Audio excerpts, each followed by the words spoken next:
ताज्या व महत्त्वाच्या बातम्या बघण्यासाठी प्रबंधभूमी चॅनलला सबस्क्राईब करा व बेल आयकॉनवर क्लिक करा। मनोज जरांगे पाटील यांनी मराठा समाजाला आरक्षण मिळावं म्हणून त्यांनी उपोषणाला बसले आणि त्यांच्या या मागणीला समर्थनासाठी मालेगाव नाही तर महाराष्ट्रातलं देशभरातलं अनेक लोक वेगवेगळ्या पद्धतीने या त्यांच्या उपोषणाला त्यांच्या या मागणीला पाठिंबा दर्शवताना वेगवेगळ्या पद्धतीचे लोकांनी त्यांना पाठिंबा दिलेला आहे। त्यात काही लोकांनी मुंडन केलं, काही लोकांनी उपोषण केलं, काही लोकांनी साखळी उपोषण केलं, अशा अनेक पद्धतीने। मग याच्यात मग तो कुठल्याही वर्गाचा माणूस असू द्या, मग तो शाळकरी विद्यार्थी असू द्या किंवा व्यापारी असू द्या किंवा कोणता सर्वसामान्य नागरिक असू द्या, या सगळ्यांनी त्यांना त्यांच्या या उपोषणाला त्यांच्या या मागणीला पाठिंबा दर्शवत त्यांना समर्थन करण्यासाठी त्यांनी अनेक जागेवर अनेक लोकांनी पाठिंबा दिलेला आहे। त्यातलाच एक भाग म्हणून आपण जर बघितलं तर नाशिक जिल्ह्यातलं ग्रामीण भागातलं एक गाव त्या गावाचं नाव आहे दाभाडी। त्या दाभाडीकरांनी मनोज जरांगे यांनी जरी उपोषण आत्तापुरतं जरी संपवलेलं असेल, परंतु त्यांनी जी मागणी आणि त्यांनी जे आव्हान केलंय त्यांच्या या आव्हानाला समर्थन देण्यासाठी दाभाडीकरांनी, दाभाडीच्या नागरिकांनी, इथे सर्व स्तरातील नागरिकांनी आज इथे बेमुदत त्यांचं साखळी उपोषण जोपर्यंत 7 दिवसाचं साखळी उपोषण यांनी इथे अवलंबलेलं आहे, त्याचा हा आजचा 6वा दिवस आहे। आणि या आजच्या 6व्या दिवसाला यांच्या या उपोषणाला महाराष्ट्रातलं गाजलेलं प्रबंधभूमी महाराष्ट्र न्यूज या न्यूजच्या सगळ्या कार्यकर्त्यांनी देखील, या सगळ्या न्यूजच्या प्रतिनिधींनी, या पत्रकारांनी देखील पाठिंबा दर्शवलेला आहे। आज तेही इथे उपस्थित आहे, त्याचबरोबर नागरिकही, गावकरी इथे उपस्थित आहे। नेमकं काय त्यांच्या भावना तर जाणून घेऊया आपण प्रत्यक्ष स्थळावरून। तर आपलं काय नाव आपलं आणि आपण काय म्हणतो? माझं नाव केदाजी निकम पाटील बाबा। हां बोला ना, काय म्हणाला? माझं म्हणणं असं आहे की 23 मार्च 1983 हा मराठी माणसाच्या दृष्टीने अत्यंत काळा दिवस होता। तत्कालीन मुख्यमंत्री शरदराव पवार यांनी त्या काळच्या ओबीसी लोकांना 11% आरक्षण दिलं होतं। त्यानंतर राहिलेले उर्वरित 16-17% आरक्षण हेही त्यांनी ओबीसी लोकांना देऊन टाकल्यामुळे शासनाच्या निर्णयाप्रमाणे गव्हर्नमेंटच्या कोर्टाच्या निर्णयानुसार 50% आरक्षण जाऊ नये अशा पद्धतीचा निर्णय झाल्यामुळे मराठी माणसाला आरक्षण मिळू शकत नव्हतं। अशा वेळेला मनोज जरांगे पाटील यांनी आमरण उपोषण करून या प्रश्नाला वाचा फोडली आणि त्याच्यामुळे महाराष्ट्राच्या नव्हे तर देशातल्या कानाकोपऱ्यातून मराठी माणूस जागा झाला।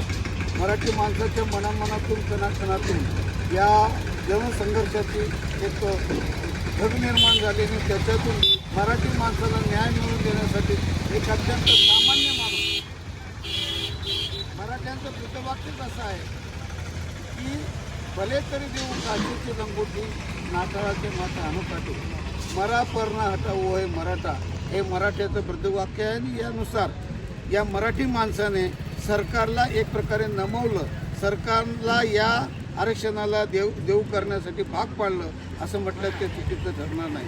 आज गावागावामध्ये, देशाच्या नव्हे महाराष्ट्राच्या संपूर्ण कानाकोपऱ्यामध्ये, आबालवृद्धामध्ये या आरक्षणासंदर्भात जनजागृती झाली आहे। हा सर्वात महत्त्वाचा मुद्दा झालेला आहे आणि ज्याच्यामुळे या मराठी माणसाच्या तरुणांना शैक्षणिकदृष्ट्या, आर्थिकदृष्ट्या सवलती मिळाव्यात याच्यासाठी प्राणपणाने लढणारे हे सगळे कार्यकर्ते आहेत।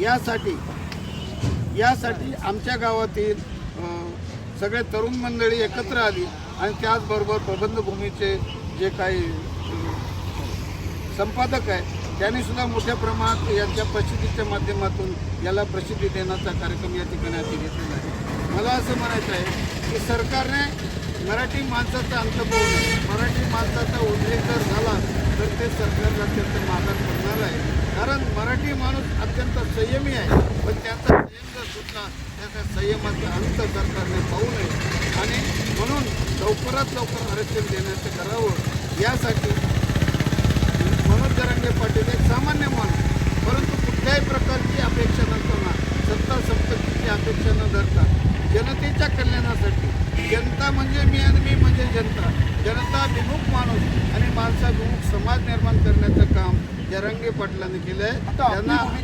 त्यांना आमच्या गावाच्या वतीनं आम्ही पूर्णपणे पाठिंबा दिलेला आहे आणि शेवटपर्यंत ज्या वेळेला ते आम्हाला हाक मारतील किंवा जनतेला हाक मारतील त्यावेळेला आम्ही सर्वात पुढे राहू, पडेल ते काम करण्यासाठी कायमस्वरूपी तयार राहणार। आता आपली नेमकी भूमिका काय? आता दाभाडीकरांची भूमिका काय? आता काय आमची दाभाडीकरांची हीच भूमिका आहे की जोपर्यंत आरक्षण पदरात पडत नाही तोपर्यंत आमचं साखळी उपोषण सतत चालू राहणार आहे आणि अशा पद्धतीने अत्यंत शांततेच्या मार्गाने सन्मार्गाने आम्ही शासनाला सहकार्य करू.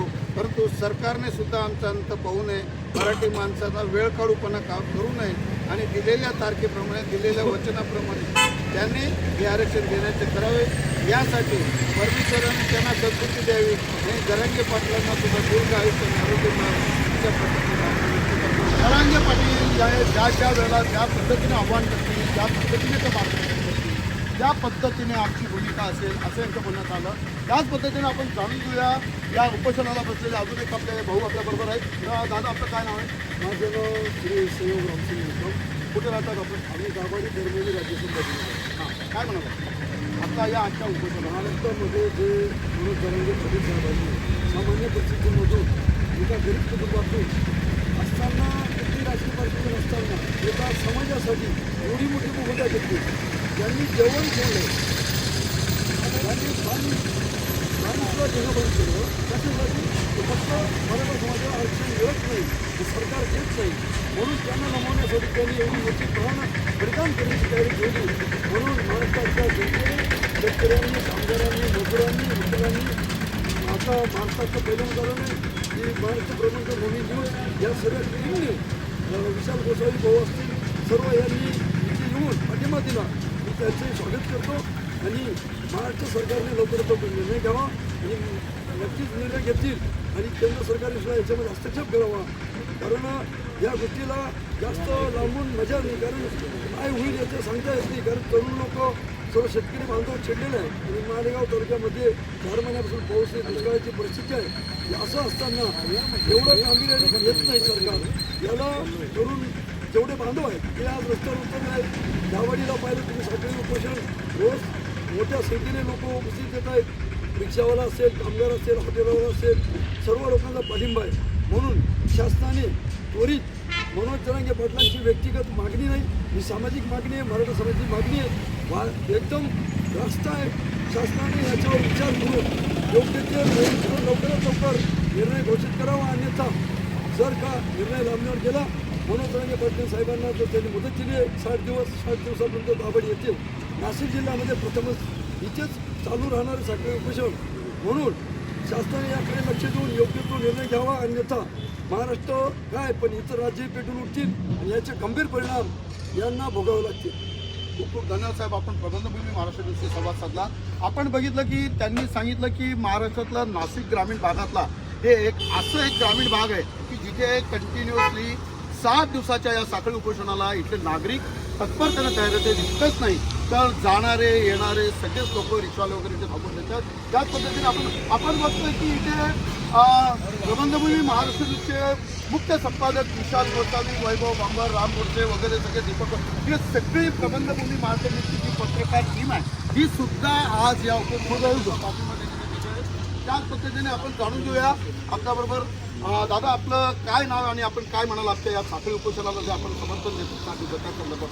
माझं नाव आहे राजेंद्र पवार. साखळी उपोषण चांगला उपक्रम आहे. जरांगे पाटलांना एक साथ म्हणून आपण हे किती दिवस आपलं 60 दिवसाचं जे आव्हान आहे, आपण दाभाडीकरांनी 60 दिवसापर्यंत त्यांना साथ देणार आहोत, हा निर्धार आपला पक्का आहे. त्या संदर्भात आपण सांगा थोडं. 7 दिवस येतात म्हणजे साखळी उपोषण करायचं. 7 दिवस जे मनोज जरांगे पाटील यांनी जरी उपोषण थांबवलंय तरी देखील लोकांच्या भावना एवढ्या तीव्र आहेत की अजूनही 7 दिवस जोपर्यंत आरक्षण मिळत नाही तोपर्यंत देखील उपोषण करण्याची त्यांची तयारी आहे. अशा पद्धतीची भूमिका आपल्याला दिसून देते. त्याच पद्धतीने आपण जाऊया. अजून आपल्याबरोबर एक ग्रस्त आपल्याबरोबर आहेत, तर जाणून घेऊ त्याचं म्हणून. आपलं नाव सांगा आणि काय म्हणतात? माझं नाव दादा निकम नाव आहे. महाराष्ट्र बघतोय. कुठे असतात आपण, कुठे राहतात? आपण दाभाडी गावाचा संपूर्ण महाराष्ट्रामध्ये देशामध्ये माननीय जरांगे साहेबांनी मराठा आरक्षणाच्या संदर्भात संपूर्ण ओबीसी गटातून आम्हाला मराठा कुणबी प्रमाणपत्र सरसकट द्यावं या उपोषणासाठी माननीय जरांगे साहेब संपूर्ण महाराष्ट्रात बसलेले आहेत.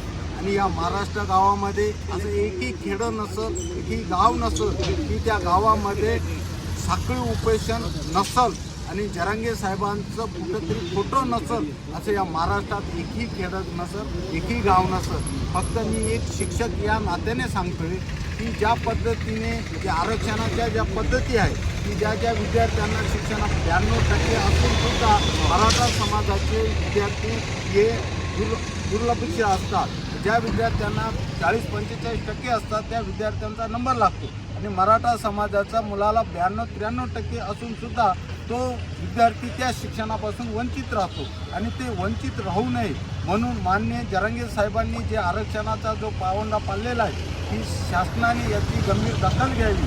आणि जोपर्यंत 2 दिवसापासून जरांगे साहेबांनी उपोषण मागे घेतलेले, परंतु दाभाडी गावाने असं ठरवलेले की जोपर्यंत अखंड मराठा समाजाला आरक्षण मिळत नाही तोपर्यंत 2 जानेवारीपर्यंत असंच साखळी उपोषण संपूर्ण महाराष्ट्र दाभाडी गावात चालू राहील. आणि प्रथमतः मी प्रबंधभूमीचे संपादक आणि सर्व टीमचे मी प्रथमतः आभार मानतो आणि तसेच आमचे लहान बंधू मराठा महासंघाचे अमोलदादा निकम आणि त्यांची सर्वस्वी टीम यांनी सुद्धा या मराठा महासंघाच्या पहिल्या दिवसापासून ते 2 जानेवारी म्हणजे 2 जानेवारी हे फक्त सरकारचं आहे, परंतु पूर्ण न्याय मिळेपर्यंत जोपर्यंत मराठा समाजाला आरक्षण मिळत नाही तोपर्यंत दाभाडी गावातील साखळी उपोषण असंच चालू राहणार आहे. अतिशय महत्त्वाचा मुद्दा यांनी सांगितलेला. सगळ्यात महत्त्वाचा मुद्दा ज्याच्यात त्यांनी प्रकाशझोत टाकला की अत्यंत हुशार विद्यार्थी ज्याला 92-93-95% किंवा 90%च्या वरती असलेला विद्यार्थ्याला तर त्याच्या फक्त जातीमुळे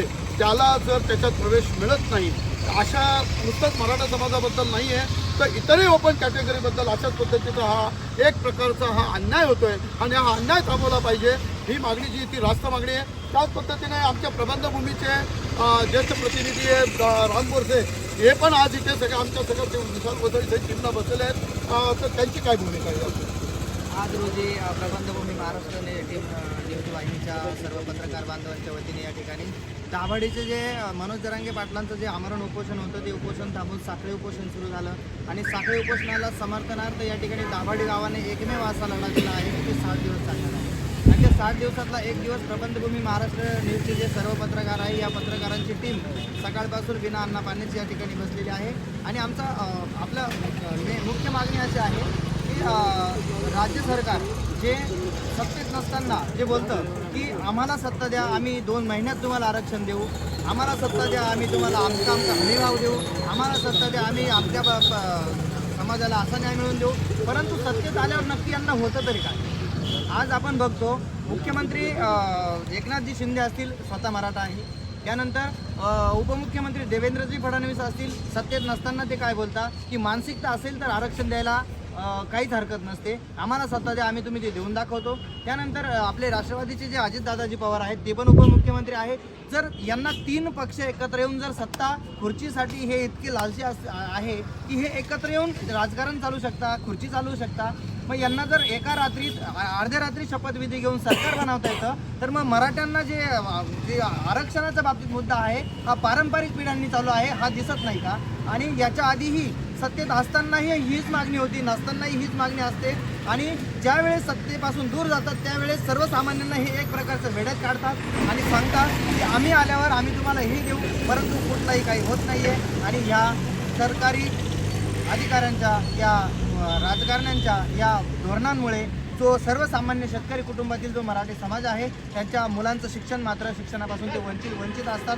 त्यांच्या एक मुलगा देशसेवेसाठी तिकडे बॉर्डरवरती शहीद होतो, दुसरा मुलगा किंवा ते स्वतः परिवार देशाचा पोट भरण्यासाठी शेतात राबता, परंतु त्यांना हा इलेक्शन मटेरियल म्हणून या ठिकाणी वापर होतो. इतकंच मी या ठिकाणी नमूद करेन. आणि राज्य सरकार आणि आपल्या राज्याचे जे 288 आमदार आहेत त्या 288 पैकी 204 आमदार हे मराठा समाजाचे आहे आणि या 204 आमदारांना किमान जनाची नाही तर मनाची वाटायला पाहिजे आणि त्यांनी या ठिकाणी ठामपणे असा काहीतरी निर्णय घेऊन सरकारला भाग पाडला.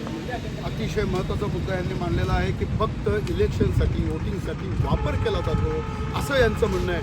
आत्ता एक अतिशय महत्त्वाची गोष्ट मी आपल्यासमोर मांडतोय की प्रबंधभूमी महाराष्ट्र न्यूजने जरांगे पाटलांच्या या मागणीसाठी या ठिकठिकाणी झालेल्या उपोषणासंदर्भात एक प्रबंधभूमी महाराष्ट्र न्यूजने संपूर्ण कानाकोपऱ्यातल्या गावातल्या पलीकडच्या सगळ्या बातम्या या मला अभिमान वाटतो की प्रबंधभूमी महाराष्ट्र न्यूजने या बातम्या सगळीकडे प्रदर्शित केलेल्या आहे.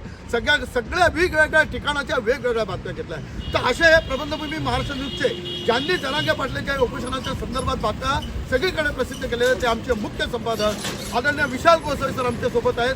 तेही आज इथे उपोषणाला आहेत. त्यांच्या काय भूमिका आहे ते जाणून घेणं अतिशय महत्त्वाचं आहे. मी त्यांनाही विनंती करेल की कृपया आपणही आपले 2 शब्द इथे मराठा बांधवांना आरक्षण मिळालं पाहिजे यासाठी मनोज जरांगे पाटील साहेबांनी जो लढा उभारला होता तो लढा एवढा तीव्र होता की त्याचे पडसाद संपूर्ण महाराष्ट्रभर उमटले आणि त्याचं कव्हरेज संपूर्ण प्रबंधभूमी महाराष्ट्राची टीमने केलेलं आहे. आम्ही ज्या वेळेस विविध भागातील नाशिकच्या विविध भागातील ते कव्हरेज करत होतो त्या वेळेस जो अनुभव आला त्या अनुभवाच्या पार्श्वभूमीवरती प्रबंधभूमीच्या पत्रकारांनी निर्धार केला की आपण देखील या विषयामध्ये हात घातला पाहिजे, आपण देखील सहभागी झालं पाहिजे. कारण की हा एक विषय संपूर्ण महाराष्ट्राचा आहे. तो महाराष्ट्राचा विषय आपण देखील हात घातला पाहिजे. कारण की प्रबंधभूमीचं ब्रीद वाक्य आहे आवाज जनतेपर्यंत, जे जनतेच्या हितासाठी आहे, जे जनतेच्या मध्ये जे घडत आहे त्या गोष्टी प्रबंधभूमी महाराष्ट्र न्यूज नक्कीच त्याला वाव देत असतं, त्या संदर्भात आपले विचार मांडत असतं. त्यामुळे प्रबंधभूमीने या निर्धार घेतला की आज दाभाडी येथे सुरू असलेलं या 60 दिवसीय साखळी उपोषणामध्ये सहभाग घ्यायचा आणि प्रबंधभूमी टीम मोठ्या उत्साहात सहभाग झाली. प्रबंधभूमीच्या या ज्यावेळेस बातम्या प्रकाशित झाल्या या ठिकाणच्या आणि ज्यावेळेस पोस्ट व्हायरल झाल्या त्यावेळेस मनोज जरांगे पाटील साहेबांनी देखील याची दखल घेतली. आम्हाला व्हिडिओ कॉलद्वारे मराठा समन्वयक अमोलदादा असतील, प्रबंधभूमीची संपूर्ण टीम असतील यांच्याशी त्यांनी संवाद साधला आणि खऱ्या अर्थाने तुम्ही जे पाऊल उचललेलं आहे कारण की महाराष्ट्रभरातून प्रथमच चॅनल असेल जो फिजिकली या आंदोलनामध्ये उतरलेला आहे. बातम्या कव्हरेजच्या माध्यमातून आम्ही आंदोलन कव्हर केलं परंतु स्वतः पत्रकार बांधव या ठिकाणी उपोषणावर बसणारं एक पहिलं उदाहरण असेल आणि अभिमान वाटतो मला संपूर्ण टीमने मला साथ दिली आणि या पद्धतीने आंदोलनात सहभागी होणारा पहिला जो चॅनल आहे त्याचा दर्जा प्रबंधभूमीने मिळाला आणि तो मिळवण्यासाठी संपूर्ण प्रबंधभूमीच्या पत्रकार बांधवांनी साथ दिली त्यांचे देखील मी आभार व्यक्त करतो. मराठा समन्वयक सकल मराठा समाज दाभाडी यांनी देखील हा 60 दिवस उपक्रम हाती घेतलेला आहे. हा देखील उल्लेखनीय आहे. त्यांचे देखील मी अभिनंदन करतो आणि या ठिकाणी थांबतो. धन्यवाद. अतिशय महत्त्वाचा मुद्दा मांडलेला आहे की सगळीकडे सगळे लोक बातम्या कव्हर करतात परंतु प्रबंधभूमीने मात्र खूप छान आणि सगळीकडच्या बातम्या कव्हर केल्या आणि या बातम्या कव्हर करताना स्वतः जरांगे पाटील यांना सुद्धा प्रबंधभूमीबद्दल काही वाटलं आणि त्यांनी प्रबंधभूमीशी डायरेक्टली व्हिडिओ कॉलवर त्यांनी संवाद साधून प्रबंधभूमीचे आभारही मानले आणि प्रबंधभूमीच्या या बातमीची त्यांनी दखल घेतली. हा अतिशय महत्त्वाचा मुद्दा. आणि त्याचबरोबर पत्रकार हा नक्कीच निर्भीड असतो. पत्रकार हा कुठल्याही पक्षाचा किंवा कुठल्याही याचा नसतो परंतु हे सगळं असताना देखील पत्रकार अन्यायाला वाचा फोडतो हे मात्र नक्की आहे. आणि त्याच भूमिकेला अन्यायाला वाचा फोडण्याच्या दृष्टिकोनातून ह्या पत्रकार टीमने प्रबंधभूमीच्या टीमने फक्त एकमेव उद्देश की अन्यायाला वाचा फोडणे म्हणजे नेमकं बातम्या फोडणे असं नाही तर त्या जिथे अन्याय होतोय त्या संदर्भात देखील आपण पाठिंबा दिला पाहिजे, आपण समर्थन दिलं पाहिजे. आणि म्हणूनच प्रबंधभूमी महाराष्ट्र न्यूजचे एकमेव पूर्ण मला वाटतं देशातलं असं उदाहरण असेल की प्रबंधभूमी महाराष्ट्र न्यूजच्या संपूर्ण टीमने या दाभाडी येथे चाललेल्या साखळी उपोषणाला यांनी इथे समर्थन दिलंय, पाठिंबा दिलेला आहे. आपण दाखवतोय की दाभाडी येथील मनोज जरांगे पाटील यांच्या मागणीला समर्थन देण्यासाठी दाभाडी येथील सर्व नागरिक या साखळी उपोषण कंटिन्यू चालू आहे आणि 60 दिवस ते करण्याचा त्यांनी निर्धार केलेला आहे. तर या साखळी उपोषणाला आपण बघतोय की या दाभाडी येथील सरपंच प्रमोद दादा निकम आपल्याबरोबर इथे हजर आहेत. तर जाणून घेऊया त्यांच्याकडनं देखील थोडक्यात आपण आजच्या या साखळी उपोषणासंदर्भात आपण काय. नक्कीच आमचं गाव नेहमी अग्रेसर असतं कोणत्याही आंदोलनात किंवा एखाद्या चांगल्या निर्णयात. आज मी एच.जी. शुगरच्या पोळी टाकायच्या कार्यक्रमात गेलो होतो आणि तिथे आयुक्त शेखर गायकवाड यांनी आमच्या गावाविषयी एक अभिमानाची गोष्ट सांगितली ती अशी की दाभाडी भारतात पहिल्यांदा कसेल त्याची जमीन आणि राहील त्याचं घर हा खूप कायदा भारतात दाभाडी मतदारसंघाने आणला भाऊसाहेब हिरेंनी.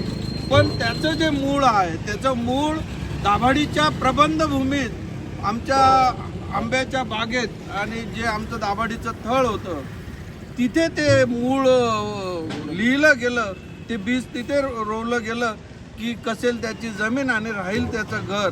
या निर्णयाचं मूळ ह्या दाभाडी गावात भारतात पहिल्यांदा जो दाभाडी प्रबंध आहे त्याच्यात रोवलं गेलं असं शेखर गायकवाड साहेबांनी आजच सांगितलं. ते मला आजच कळलं. या अशा महान गावात मी जन्माला आलो, त्याचा मला अभिमान आहे. त्या गावाचा सरपंच म्हणून काम करत असताना जे आंदोलन उभं राहिलं त्या आंदोलनात पूर्ण वेळ आम्ही सहभागी आहोत. जेव्हा जेव्हा वेळ मिळेल, जसं जसं आमचं नियोजन असेल त्यावेळी आम्ही त्या आंदोलनात सहभागी आहोत. खूप खूप धन्यवाद. आपण प्रबंधभूमीशी संवाद साधून आपली भूमिका आपण स्पष्ट केली. त्याचबरोबर या सगळ्या साखळी उपक्रमाची पूर्ण जबाबदारी हिरिरीने भाग घेऊन आणि कुठल्याही निस्वार्थीपणे ज्यांनी या पूर्ण जबाबदारी घेत आता सगळं बोजा त्यांनी उचललेला असे निळकंठ निकल जाधव देखील आपल्याबरोबर. तर आपण जाणून घेऊया आता त्यांच्याकडनं देखील आजच्या या साखळी उपक्रमाच्या संदर्भात त्यांच्या भूमिका. मनोज जरांगे पाटलांनी मराठा समाजाचा म्हणजे मराठा समाज हा महाराष्ट्रातील इतर 12-15 समाजांचा मोठा भाऊ आहे. या विचाराने मराठा समाज कायम काम करत आला आहे आणि त्या विचार घेऊन मनोज जरांगे पाटलांनी मराठा समाजाला आरक्षण मिळावं व मराठा समाजालाही नोकऱ्यांमध्ये आणि शिक्षणामध्ये समभाग मिळावा यासाठी जे आंदोलन पुकारलं, त्या आंदोलनात आमच्या गावाने म्हणजे आमचं गाव एक वैचारिक पद्धतीचं गाव आहे. हे गाव तालुक्यालाच नव्हे तर नाशिक जिल्ह्याला दिशादर्शक देणारं गाव आहे.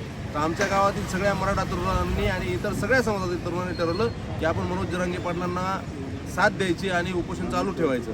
मग उपोषण सुटल्यानंतरही आमचा निर्णय झाला की जोपर्यंत मनोज जरांगे पाटलांच्या मागण्या पूर्ण होत नाही आणि ते जोपर्यंत सांगत नाही की साखळी उपोषण आता थांबवायचं आहे, तोपर्यंत म्हणजे पुढचे 2 महिने नाही तर 2 वर्षही उपोषण करायची वेळ आली तरी आमची ती मानसिकता आहे आणि आमची ती तयारी आहे आणि आम्ही ते पेलवून घेऊन जाऊ. अतिशय महत्त्वाचा मुद्दा की 7 दिवस काय, 2 महिने काय, 2 वर्ष जोपर्यंत मराठा समाजाला आरक्षण मिळत नाही तोपर्यंत आम्ही उपोषणाला बसायला तयार आहोत. अशा पद्धतीची भूमिका, नाशिक जिल्ह्याला अभिमान वाटावं असं हे दाभाडी गाव, ज्याचं एक नावलौकिक एक वेगळ्या पद्धतीने जिथे प्रबंध लिहिला गेला म्हणून हे प्रबंधभूमीचं दाभाडी गाव आणि या गावातली ही भूमिका नक्कीच प्रत्येकाला अभिमान वाटावा. प्रत्येकाची अशा पद्धतीचं या गावातल्या या साखळी उपोषणाची भूमिका आपण घेतली. सगळ्यांकडनं आपण वेगवेगळे मनोगत ऐकले आणि प्रबंधभूमी नेहमीच आपल्याला या सगळ्या गोष्टीची अपडेट देत राहील आणि देणारच. प्रबंधभूमी महाराष्ट्र न्यूजसाठी ओम गोसावीसही मी मालेगाव विभागीय संपादक हरीश मारू. ताज्या व महत्त्वाच्या बातम्या बघण्यासाठी प्ले स्टोअरवर जा, प्रबंधभूमी ॲप डाउनलोड करा व या धावपळीच्या जीवनात अपडेट राहा.